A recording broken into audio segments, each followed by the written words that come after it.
Bismillahirrahmanirrahim. Assalamualaikum warahmatullahi wabarakatuh. Alhamdulillahilladzi anzala minas sama'i ma'an wa ahya bihil arda ba'da mautiha.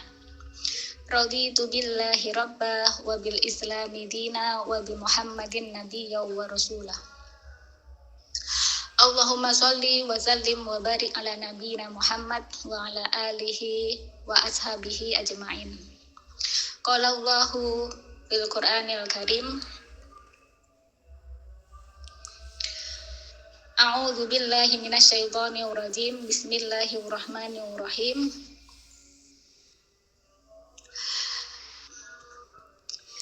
Innallaha falikul habbi wan nawa. Yukhrijul hayya minal mayyiti wa mukhrijul mayyiti minal hayy. Dzalikumullahu fa anna tu'fakun. Shadaqallahul azim. Alhamdulillah, segala puji bagi Allah Subhanahu wa taala. Bagaimana kabar teman-teman semuanya hari ini? Semoga semuanya sehat selalu ya, dan selalu dalam lindungan Allah Subhanahu wa taala. Dan bagaimana kabar teman-teman? Sudah melihat video terkait banjir yang ada di wilayah Aceh, Sumatera Utara, Sumatera Barat, ataukah belum? Masya Allah ya teman-teman ya. Saya kemarin sore itu lihat gitu videonya, Masya Allah segitunya kayak gitu ya. Sampai ada rumah yang tenggelam sama air nggak kelihatan, ada yang masih kelihatan atapnya, gentengnya kayak gitu, dan di atasnya ada orangnya yang berlindung dari air bah yang sangat besar sekali. Masya Allah teman-teman, kalau kita ingat ingat materi keajaiban penciptaan terkait dengan berkah lautan, kemudian angin yang kapan hari kita pernah bahas itu ya. Sebenarnya kan air hujan itu kan kita kemarin dapat ilmu kayak gitu ya dari bahasan kemarin itu, bahwasanya kuantitas air yang turun itu kan dengan penguapan daratan, lautan itu kan nanti sama akhirnya kan menghasilkan debit air laut itu yang bisa dikatakan plus minus akan tetap kayak gitu ya. Tapi kemudian uap air kayak gitu ya yang dibawa, yang kemudian uap dari penguapan daratan, lautan yang kemudian sampai ke atas langit sana dia itu kemudian mengandung air yang dengan izinnya Allah itu kemudian ada angin yang membawanya ke arah mana yang angin itu Allah ridhoi kayak gitu, yang membawa awan yang berisi air tadi itu, yang kemudian dipilih tempat-tempat yang kemudian di situ bisa turun hujan kayak gitu ya. Hujan itu sebenarnya kalau dalam Al-Quran itu sebagai rahmat teman-teman. Adapun pengucapan banjir tuh ya sebagai asap kayak gitu ya. Maksudnya itu bukan hujan itu hukumnya memang sebagai rahmat kayak gitu. Tapi kemudian kalau bisa sampai seperti itu kayak gitu ya, bukan lagi hujan ya, jadi banjir seperti itu ya. Maka hanya atas kehendak Allah tempat-tempat yang dipilih kayak gitu ya, untuk kemudian menjadi seperti itu. Sehingga air hujan tadi itu membawa mudarat jadinya bagi manusia, padahal dia sebenarnya rahmat. Tapi kenapa kemudian bisa menjadi mudarat? Nah, itu kita sebagai seorang muslim pasti kemudian melihat perspektifnya kepada Al-Quran kayak gitu ya. Yang nomor satu, bagaimana Al-Quran telah menjelaskan dalam Quran surah Rum misalkan ayat 41, nanti teman-teman bisa dibuka di situ. Telah nampak kerusakan, dhuharul fasadu fil bahri wal bahri bima kasabat aydin nas kayak gitu ya. Karena perbuatan manusia. Kemudian di situ Allah ingin merasakan ya ba'dul ladzi amilu wa la'allahum yarji'un, sebagian dari apa yang dilakukan manusia itu agar kemudian kembali lagi kepada Allah. Kita melihat itu pasti balik lagi kepada Allah. Ya Allah, itu kalau yang mengalami kan yang sudah seperti itu. Saya aja yang melihat apa yang diinginkan waktu itu pasti kembali kepada Allah kayak gitu, yang melihat video itu kayak gitu. Maka kemudian teman-teman dalam Quran surah Al-An'am ayat 120 itu Kita Allah diperintahkan untuk meninggalkan dosa yang nampak maupun yang tersembunyi kayak gitu ya, karena Allah itu akan memberikan balasan atas apa yang dilakukan itu, atas dosa yang dilakukan itu kayak gitu ya. Jadi ya BMKG sebagaimana apapun analisisnya terkait dengan peristiwa kemarin, apa penyebabnya, bencana-bencana dan sebagainya, maka kita sebagai seorang muslim harus mengevaluasi diri kita, muhasabah kenapa kemudian air hujan yang sebenarnya itu menjadi rahmat, kenapa kemudian bisa menjadi seperti azab kayak gitu ya, masih jadi bencana musibah kayak gitu ya, ataupun kemudian bencana-bencana yang lain banyak sekali terjadi di bumi ini kayak gitu. Nah itu teman-teman prolog hari ini prolognya udah panjang ya, kayak kajian aja. Kita hari ini sampai di pekan pertama, Jumat yang pertama dari Jumadil Akhir 1447 Hijriah kayak gitu, dan kajian kita untuk Jumat pertama adalah sehat dengan Al-Quran dan Al-Hadis, dan kita masih melanjutkan materi terkait dengan faktor apa yang dikonsumsi kayak gitu. Teman-teman rahimakumullah, masih ingat bulan yang lalu bahasan kita terkait dengan faktor apa yang dikonsumsi? Kita sudah bahas beberapa ya, dari macam-macam, dari tanaman, tumbuhan kayak gitu ya, yang kemudian juga dari hewan ternak, Al-An'am kemarin yang sudah kita bahas. Kalau kemarin yang awal-awal itu adalah manasalwa, itu dari makanan khusus orang Bani Israel ya. Terus kemudian kita sudah bahas dengan baklun, sayur mayur, pitak, mentimun, fum, bawang putih, kemudian adas, kacang adas, kemudian basol, bawang merah kayak gitu ya. Terus kemudian bulan yang lalu kita sudah sampai pada bakoroh ya, sapi kayak gitu ya, bakorun atau bakoroh, betina, sapi laki-laki, sapi jantan, sapi betina kayak gitu, sapi lah kayak gitu. Terus kemudian ibilun, unta kayak gitu. Terus kemudian don kayak gitu ya, domba. Kemudian makzun, kambing ya. Itu yang kemarin kita sudah bahas kayak gitu, dan kita hari ini kita lanjutkan lagi teman-teman terkait dengan faktor apa yang dikonsumsi ya. Mungkin sebelum itu saya ingatkan bahwasanya sehatnya seseorang itu dalam sebagaimana sudah kita bahas ya teman-teman ya, dipengaruhi oleh 3 faktor. Yang pertama adalah faktor apa yang dia konsumsi, kemudian yang kedua adalah faktor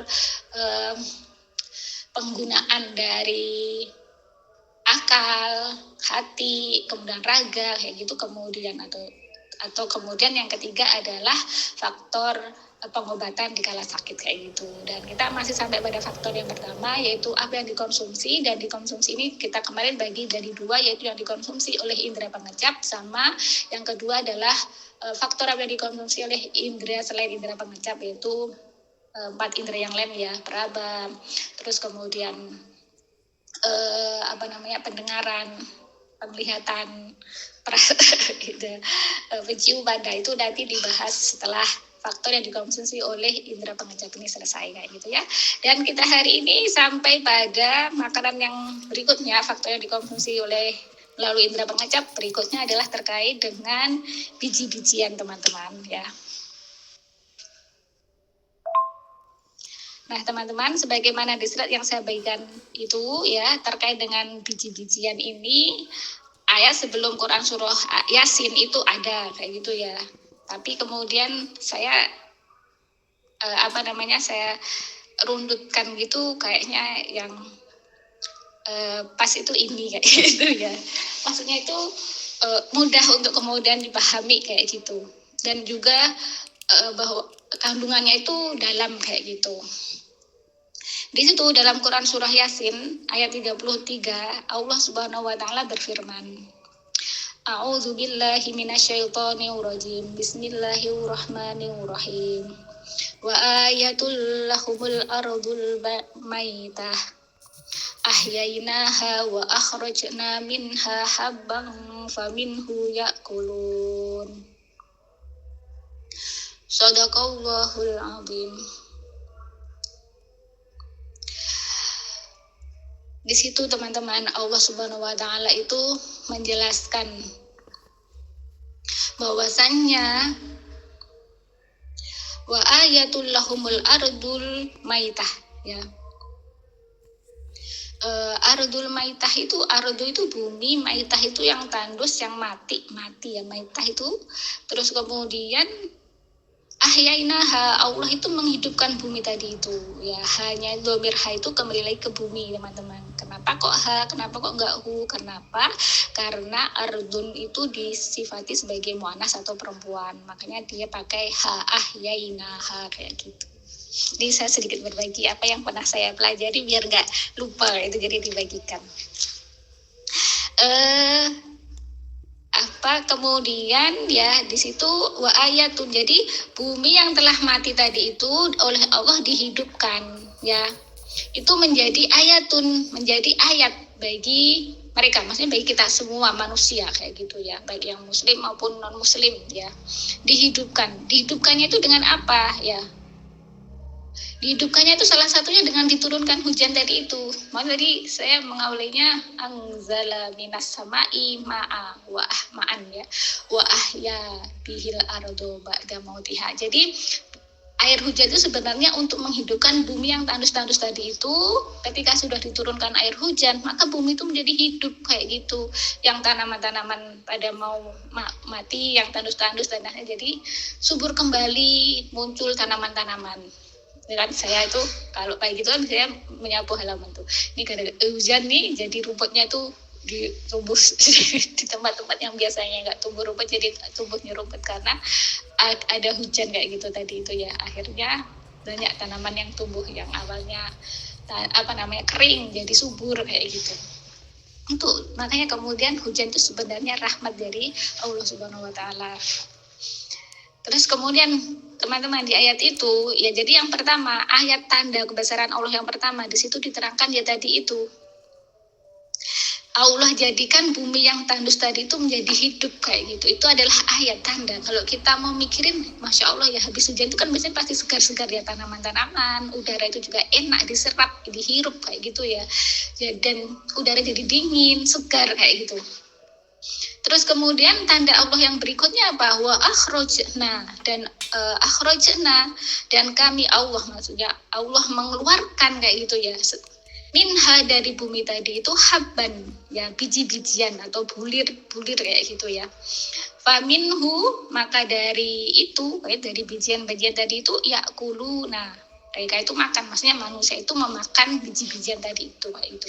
Jadi di sini tuh ada 3 tanda kebesaran Allah, ada ayat-ayat Allah bagi manusia mau kita mau berpikir kayak gitu. Yang pertama tadi itu Allah menghidupkan bumi yang tandus menjadi hidup, salah satunya dengan air hujan yang Allah turunkan kayak gitu ya. Kemudian setelah Allah hidupkan tadi itu akhrajna, Allah mengeluarkan, menumbuhkan kayak gitu ya, dari bumi tadi itu apa? Biji-bijian. Ini salah satunya aja ya, tanaman berbiji-bijian ya kayak gitu. Kemudian tanda yang ketiga apa? Manusia memakannya kayak gitu ya. Nah, oleh Allah untuk manusia. Jadi sebenarnya awalnya kan dulu kan semua tanaman itu kan dari Allah yang menciptakan. Manusia kan menemukan, kemudian membudidayakan, mengembangbiakkan jadi banyak. Kemudian seiring ditemukannya ilmu pengetahuan dan teknologi kayak gitu ya, akhirnya ada muncul varietas baru hasil persilangan tanaman ini dengan tanaman ini, atau kemudian cara tanamnya yang lebih modern dan sebagainya. Tapi semua itu awalnya Allah Subhanahu wa taala yang menciptakan, teman-teman. Jadi kita itu sebenarnya menikmati ya itu ya. Menikmati apa yang telah Allah ciptakan, yang kemudian manusia itu tadi itu mengembangkan, memanfaatkannya, membudidayakannya, dan itu semua juga kembali lagi untuk kepentingan kebaikan manusia gitu. Nah, teman-teman rahimakumullah ya, di sini cuma disebutkan biji-bijian aja, habun aja kayak gitu ya. Jadi nggak disebutkan biji-bijian itu apa aja kayak itu, tidak disebutkan. Maka kemudian ya saya tidak akan menyebutkan ayat-ayat yang lain yang kemudian termasuk biji-bijian di sini. Tapi kemudian kita bisa menggali apa sih tanaman-tanaman yang kemudian itu termasuk biji-bijian kayak gitu ya. Di antaranya padi kayak gitu ya. Padi itu kemudian menghasilkan beras itu setelah digiling kayak gitu ya. Terus kemudian gandum, terus kemudian jagung itu kan juga biji-bijian. Terus kemudian nanti jelai, kalau ini jarang ya kita mengenal ya jelai. Terus kemudian oats itu, terus kemudian kacang-kacang, ada kacang kedelai, kemudian ada kacang hijau, ada kacang tanah, ada kacang mende, ada wijen, ada kenari. Itu kan dari kalangan biji-bijian kayak gitu.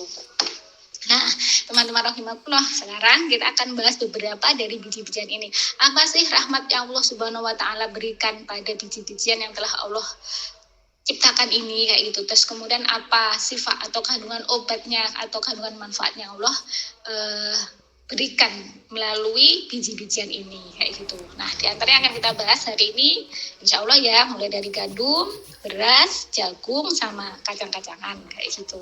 Nanti kalau cukup mungkin mijen ya kayak gitu.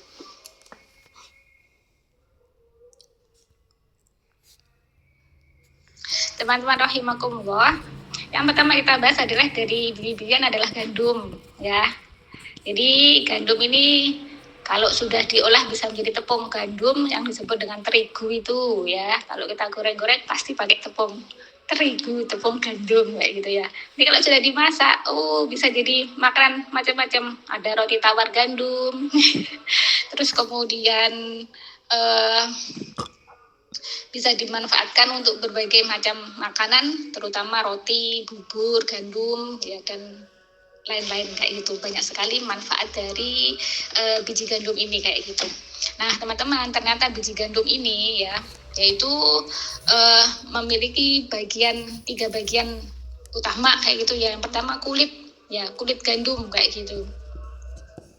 Nah, kulit gandum ini teman-teman, apa rahmatnya Allah kayak gitu dalam kulit gandum. Ternyata dalam kulit gandum itu dia mengandung kaya akan serat, vitamin B, mineral, dan antioksidan kayak gitu. Ini dalam kulitnya, Masya Allah teman-teman ya. Kita nggak tahu tepung terigu yang kita masak itu apakah kemudian pabrik itu menggiling utuh, gandum utuh, atau kemudian sudah dikulitin bersih kayak itu. Wallahualam, kita nggak tahu ya. Terus kemudian ada endosperma. Endosperma itu maksudnya biji dagingnya gandum kayak itu ya. Inti gandum atau biji inti gandum atau ya dagingnya lah kayak gitu. Terus kemudian yang ketiga ada biji gandum tadi itu yang endosperma tadi itu mengandung karbohidrat dan protein kayak gitu. Terus kemudian lembaga ini adalah biji bakal gandum, maksudnya calon benih kayak gitu. Ini mengandung apa? Mengandung vitamin E dan mineral kayak gitu. Masya Allah ya teman-teman ya.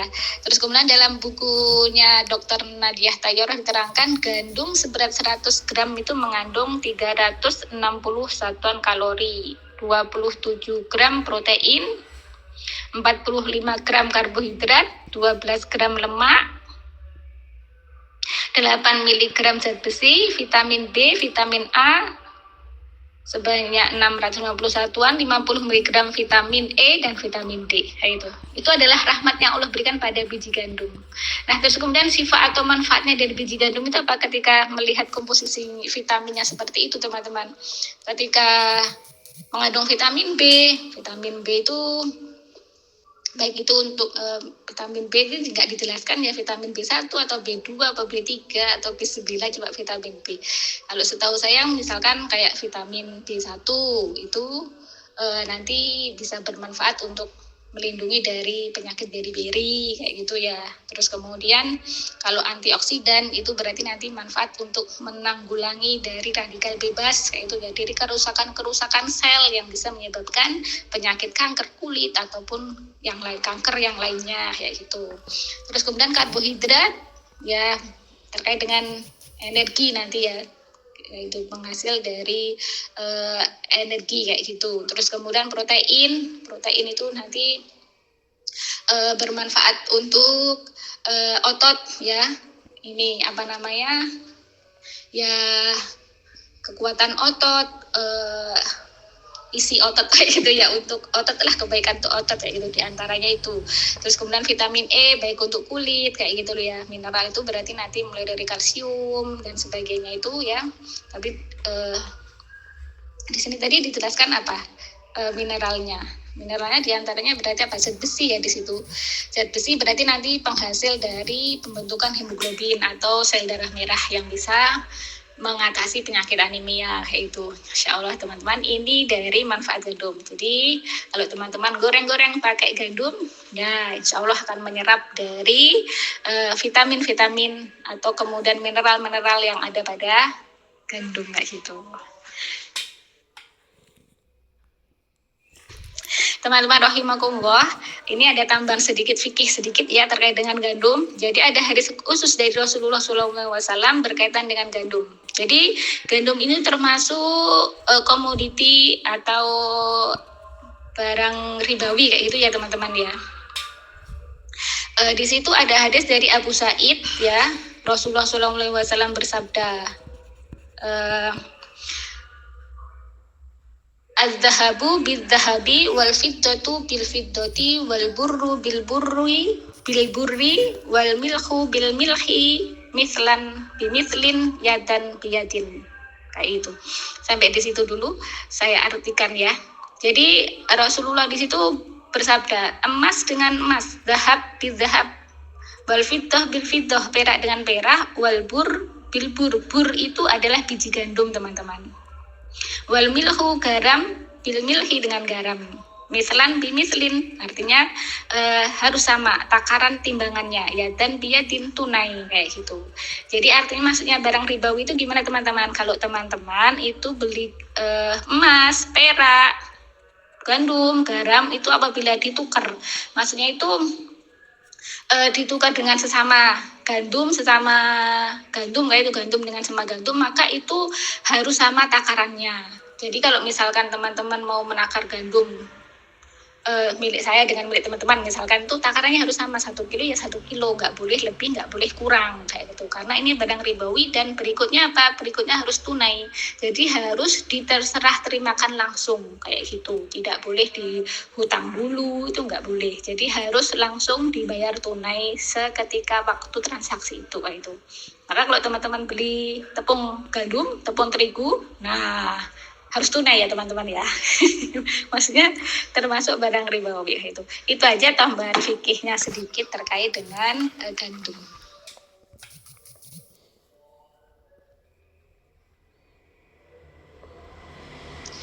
Nah, teman-teman rahimakumullah, berikutnya adalah beras. Beras ini termasuk padi-padian, berarti dia termasuk jenis biji-bijian kayak gitu ya.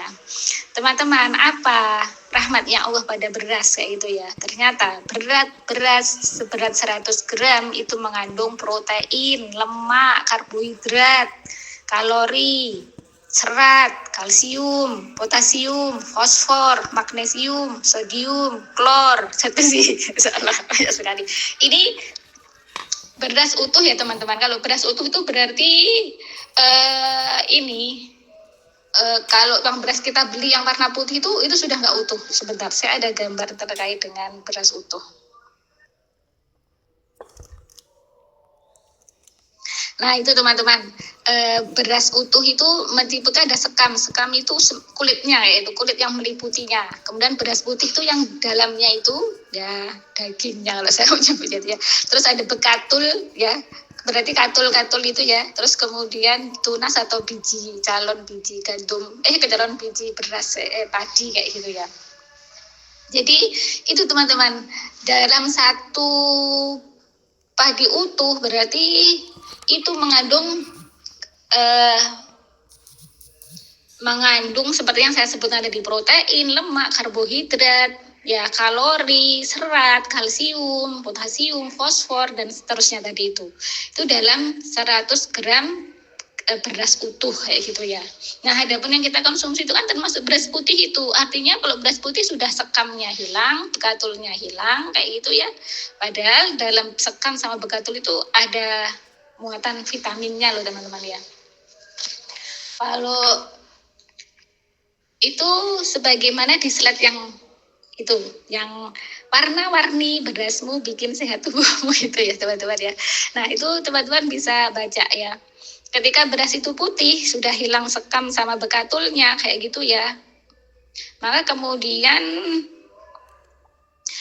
kandungannya karbohidrat ya, banyak mengandung karbohidrat untuk energi ya gitu loh. Kalau kemudian terkait untuk yang coklat itu melalui proses penggilingan membuang lapisan paling luar dari beras, berarti apa, sekamnya itu ya yang dibuang ya, itu kandungannya lebih banyak manfaatnya ya, mengurangi resiko diabetes kolesterol ya, diabetes tipe 2 ya. Diabetes memang ada dua tipe 1 sama tipe 2. Kemudian kolesterol jahat dalam tubuh itu. Terus kemudian beras merah. Kalau beras merah ini mengalami proses pengelupasan kulit sepenuhnya. Warna merah berasal dari zat antioksidan ya. Beras merah itu belum mengalami proses pengelupasan kulit sepenuhnya. Berarti sekam tuh masih ada ya. Tuh manfaatnya menstimulasi hormon yang dapat mengatur nafsu makan. Yaitu masih banyak lebih dari itu tentunya, karena vitaminnya di kulit beras itu ada tersendiri. Kalau nggak salah bagian kulit itu ada vitamin B ya, kalau nggak salah. Di tadi yang beras utuh tadi itu apa? Vitaminnya apa yang disebutkan?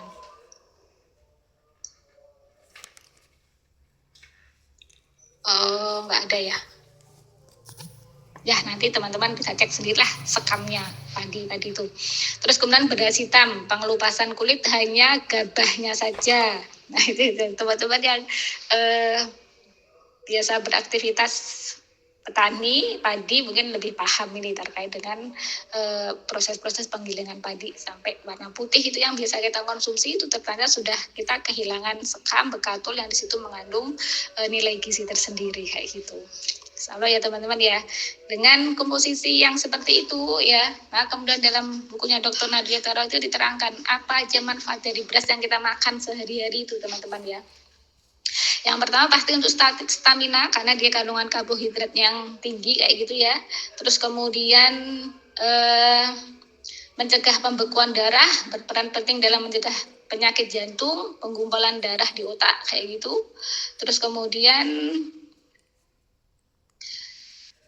penting dalam mencegah kerutan kulit wajah dan menjaganya tetap sehat dan cerah karena mengandung vitamin C ternyata dalam beras tadi itu ya. Terus kemudian membantu mencegah rambut rontok dan kuku pecah karena mengandung vitamin B. Nah, ini vitamin B ini pastinya ada di posisi sekam seingat saya itu. Coba nanti teman-teman bisa cek ya. Dan kemudian mengatasi anemia, tekanan darah tinggi karena mengandung tadi itu zat besi kayak gitu ya. Nah, itu teman-teman untuk beras.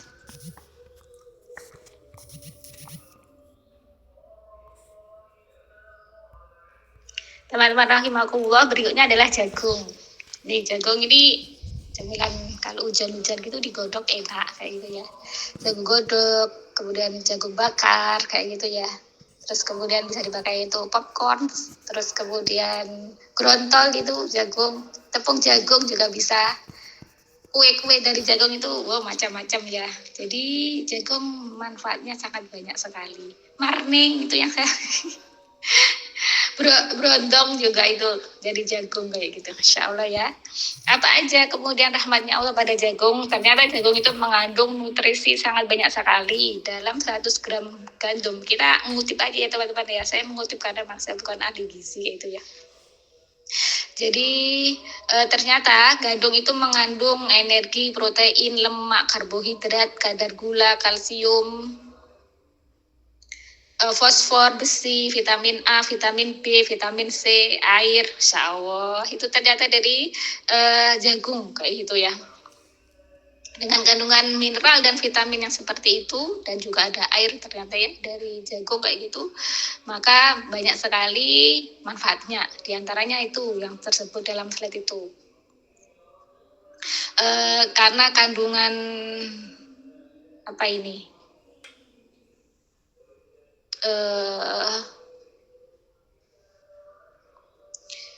Itu saya bacakan aja ya teman-teman ya. Kandungan serat yang tinggi ya pada jagung kayak gitu berperan dalam mencegah penyakit yang menyerang pencernaan seperti sembelit, wasir, kayak gitu dan seterusnya. Antioksidan pada jagung berperan sebagai anti kanker, ya, dan seterusnya itu. Itu dari jagung ya. Jadi vitamin-vitamin itu kan di makanan apapun, kalau vitamin ataupun mineral, ya insya Allah fungsi-fungsinya adalah sama teman-teman ya. Itu untuk jagung.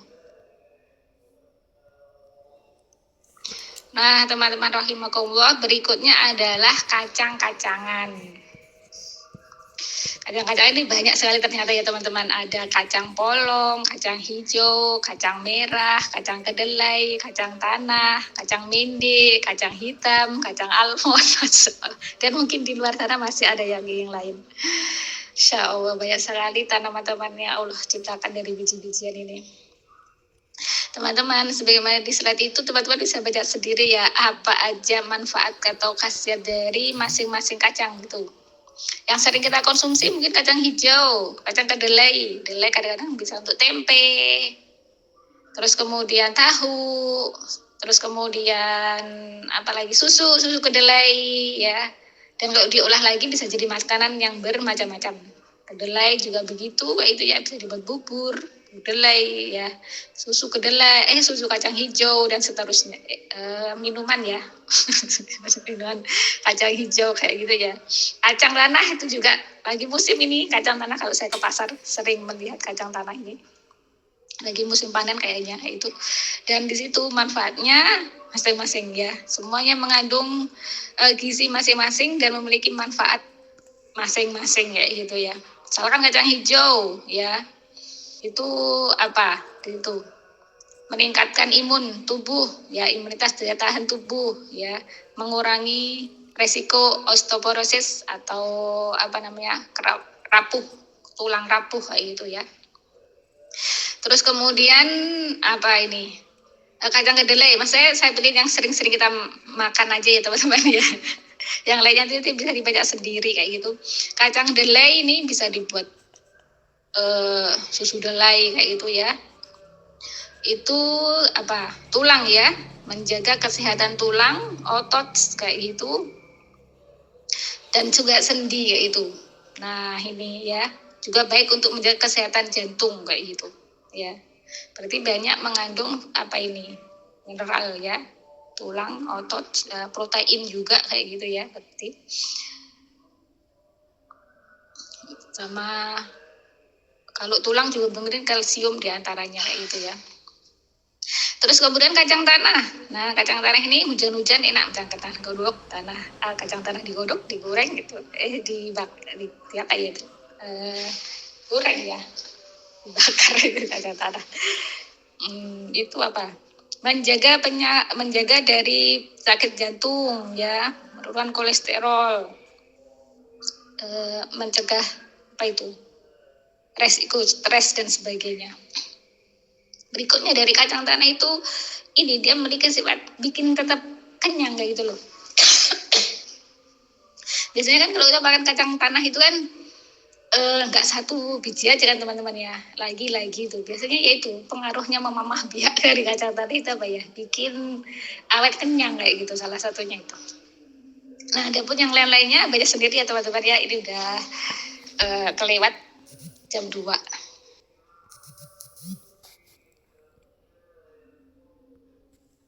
Teman-teman rahimakumullah, berikutnya adalah wijen ya.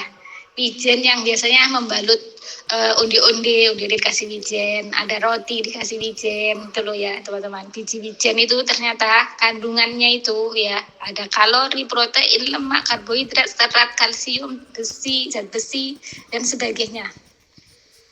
Yang paling yang paling utama dari wijen itu adalah kandungan zat besi sama kalsium ya, di mana zat besi ini bermanfaat untuk membentukkan hemoglobin, darah merah kayak gitu ya, sehingga bisa mengurangi resiko anemia kayak gitu. Terus kemudian kandungan kalsiumnya kayak gitu ya, untuk kesehatan tulang, gigi ya, pembentukan ya, tulang dan gigi kayak gitu ya, dan juga kandungan protein karbohidrat, serat dan sebagainya itu yang semuanya bermanfaat bagi tubuh kayak gitu. Nah, teman-teman, insya Allah ini ya untuk biji-bijian yang kita bahas hari ini, mulai dari gandum, beras, jagung, kacang-kacangan, sama wijen. Adapun biji-bijian yang lainnya, teman-teman bisa browsing-browsing sendiri, bisa baca-baca sendiri, kayak gitu ya. Yang pasti semua Allah ciptakan untuk manusia, ya, untuk kesehatan manusia. Kalau teman-teman memiliki penyakit apa, ternyata kandungan gizinya ini nggak cocok untuk badan teman-teman, ya jangan dimakan, kayak gitu ya. Allah sudah menyiapkannya, menyediakannya, kayak gitu ya. Maka kemudian kita sesuaikan mana yang pas bagi tubuh kita, kayak gitu. Dan akhirnya teman-teman, untuk kajian hari ini, kajian online hari ini terkait dengan sehat dengan Al-Quran, ya, dengan bahasan faktor apa yang dikonsumsi dari biji-bijian sampai di sini ya. Semoga apa yang kita bahas hari ini bisa menyadarkan kita betapa Allah sangat